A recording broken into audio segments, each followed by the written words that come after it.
Unidos num só coração, vamos rezar juntos uma Ave Maria pelas nossas famílias. Hoje é domingo, hoje é o dia da família, o dia da família se reunir. E eu convido você para rezarmos juntos esta Ave Maria, agradecendo pelas nossas famílias. Que Nossa Senhora das Graças interceda, passe à frente, conduza a caminhada das nossas famílias no teu caminho. Onde você estiver, minha irmã e meu irmão, rezemos neste domingo esta Ave Maria pelas nossas famílias.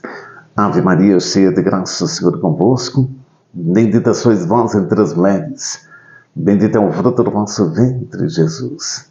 Santa Maria, Mãe de Deus, rogai por nós, pecadores, agora e na hora de nossa morte. Amém. Amém.